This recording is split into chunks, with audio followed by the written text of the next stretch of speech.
when Raymond was 14 years old, he was known from Washington Boulevard all the way to Long Beach. Raymond was already known. He had a big name before the Crips. And the reason the Crips was able to spread so fast was because of Raymond's name. And Raymond wasn't going pretty much to one individual at a time. He was going to the shot caller of that neighborhood. He knew them all. And like he came to our neighborhood. He didn't come to me, he went to Bobby. So Raymond knew who to go to. And that way he could turn that whole neighborhood out by getting that one person at a time. And that's why they expanded so fast, and it was hundreds of them like overnight. Did Raymond ever tell you it was a revolutionary standpoint or movement? I didn't hear that till Raymond was long, dead and gone. I never heard Raymond say that, and I never heard any of the closest ones with Raymond say that. And I knew them all. Wasn't about no revolutionary thing. That came much later, the Crip Revolution, all that kind of stuff. I never heard about that when I was out there campaigning. So when Robert Ballou and Lil Country and Douglas Green and a bunch of these other guys started getting killed from Hollywood to Compton, was that protecting the community? We became bishops in June 1972 when Skip got killed. So, and they were already fighting and killing one another. They predate us on that. But no, it wasn't about protecting the community, man. It was all about, see, when you go out and rob people and beat people, that's growing hate. And these people formed their own groups and defended themselves against that aggression. So, and that's what happened. That, in a nutshell, that's what happened. So these were likely wild, immature teenagers throughout the county of Los Angeles with no political ideology. Exactly what it was. Exactly what it was. They had no concept of pushing any kind of black agenda. No, they didn't.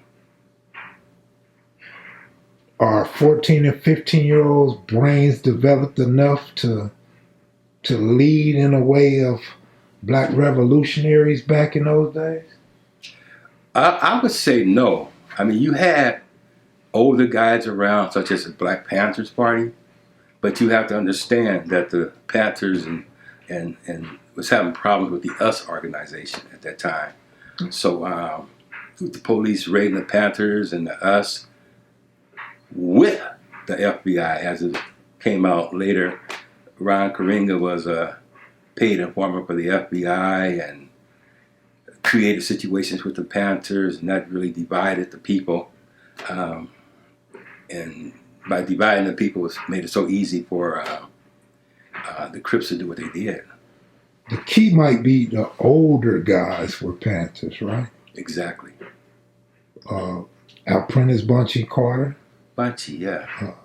And then when these guys from LA and the rest of California end up going to prison, that's when they become indoctrinated with the black ideology and the BGF teachings and stuff like that. Survival tactics and things like exactly. that. Exactly. But not on the street, it wasn't. It was just no kind of black unity at all on the street. It was, frankly, it was blacks terrorizing blacks. Why do you think people try to change the narrative 50, 60 years later? Have no idea. Misleading people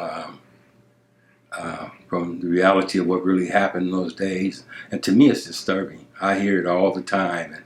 And I'm like, that did not happen. As a matter of fact, yeah, that's why I got on videos in the first place, to clear up things about what I heard about the bishops, things that I heard about the beginning, and that the Crips was formed behind the Black Panther Party and different things like that. And I'm right in the midst of it, and I know damn well that ain't true. Not even close to being true. And you in the heart of Watts, where a lot of the black people was, the black families was at back then. Yeah. Yeah. And you knew Raymond personally. Yeah. Yeah. I'm all over Watts, all over Florence Firestone. I always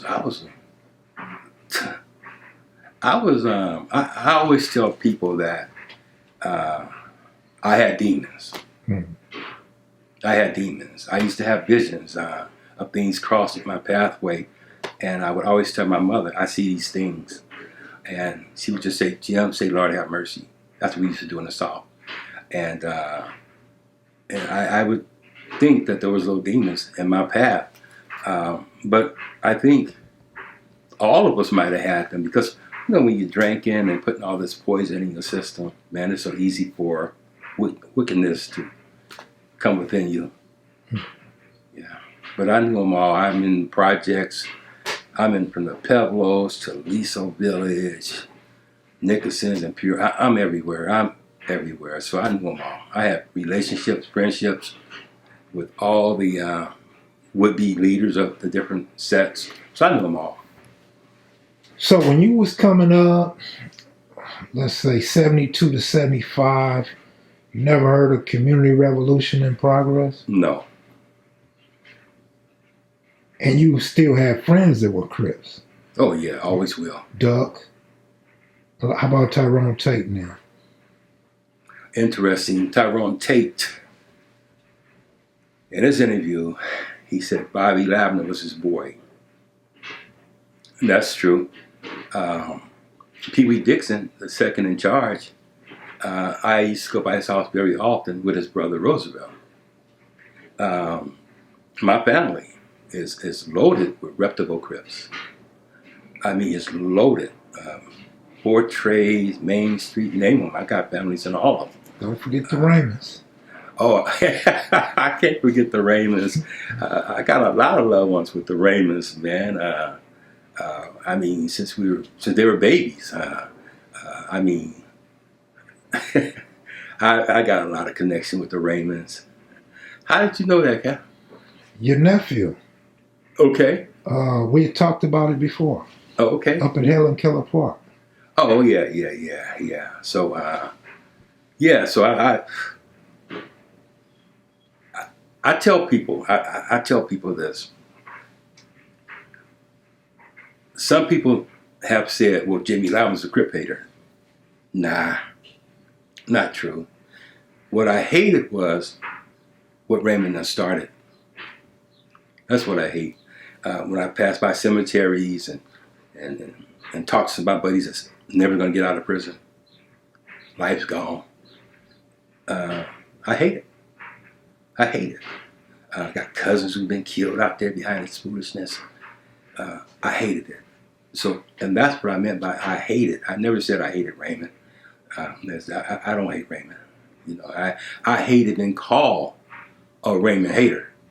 That's a jacket been put on me that don't really fit me. I thought it kind of fit you a little bit. I know. I know you like Raymond, but a lot of your conversation was anti-Raymond, so that's why it seems that way. Right, but I came on to tell truth, and sometimes when you tell the truth, it hurts people, it bothers people, but I just want the people to know the truth. I remember when I first met you and we went up to Ladera Park. You told me, you said, Kev, I'm just about the truth. You said some things might hurt. You wasn't lying, but I have an open mind, so I can take it. And I hope that my viewers can take it too. Yeah. Just let people know the truth, man. Look, we're not going to be here forever. And know what really happened in those early days. It was teenagers, even before we were teenagers. These are the same guys that we played in the sandbox together. And keep in mind, it was Raymond that taught me how to do backflips in the swimming pool. We all had close relationships coming up. And if I may go back to your interview with Clyde Clayton, who was in high power of the bishops. He had high rank in the bishops. And he was also, did a lot of time in the pen. So he had a big closeness with the BGF. And I heard, here we go again, I heard about the story between Clotty and Raymond with the BGF was planning on getting Raymond. And it took a high-ranking bishop who's supposed to be a Crip hater, a high-ranking bishop to go to the BGF and talk on Raymond's behalf to ease the tension and take off the hit on Raymond. And Clotty said, I've been knowing Raymond and his family since we were in elementary school, friends forever. And that's how it was in our neighborhood. We grew up